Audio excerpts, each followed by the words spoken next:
So this last year, you started out here, March 8th, you guys came to Czech Republic. At the end of last summer, you went to Ukraine and you spent a month and a half, give or take. Yeah. And then you came back for the beginning of the fall semester, went to school here.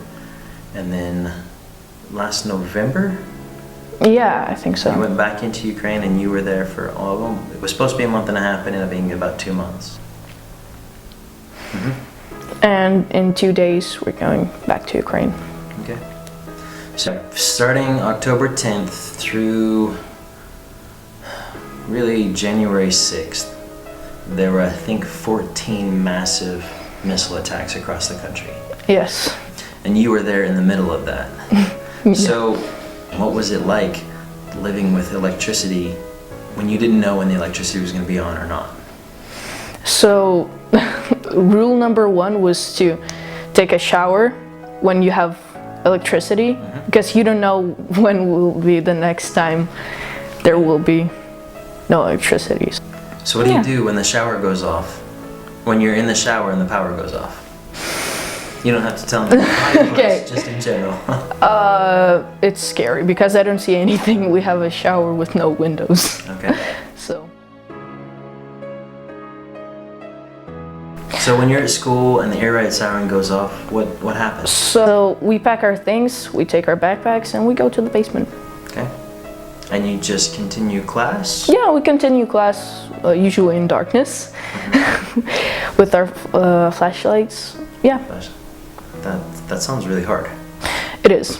When you're holding a flashlight and writing your test, it's really hard to concentrate when you have three classes in...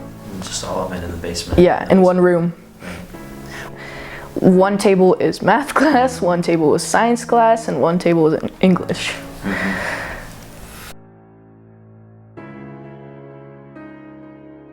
Do you remember what happened on December 29th? Yes.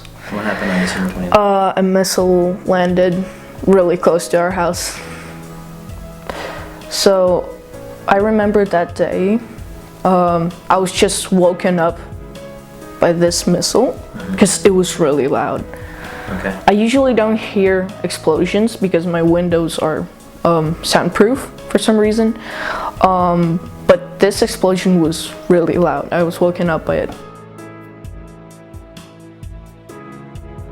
Yeah. Your mom told me that she could feel she thought the house was going to fall down. The house was vibrating so bad. Wow. She didn't tell you that? No. I hope she's not mad at me for telling you.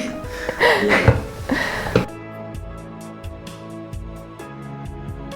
But I think people who haven't lived in Ukraine would be really curious why you want to stay in Ukraine when you're living there through air raid sirens and through power blackouts and through missile strikes that land less than a kilometer from your house. And you've told me you would rather be there than here in the Czech Republic. Yeah. So there's a few reasons. The first one is it's the biggest one.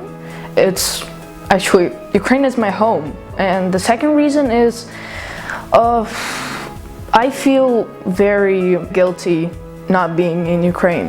While my classmates and friends are there suffering, I'm here with all this comfort. I feel better in Ukraine than here in Czech Republic. I believe in Jesus, so I'm not scared of death. And my dad's there, my brothers and sisters are there. They help me to get out of all this stress, and I can actually talk to them. Yeah. But that's not easy either, because you and your mom and your little brother can move back to Ukraine, but you have to leave. You have to leave your older brother. Yeah, your Daniel. other older brother, Andre. They have to stay because if they go into Ukraine, they're over 18 years old. Yeah. If they go back into Ukraine, they can't leave. And that's a hard decision for your parents. Yes. Yeah.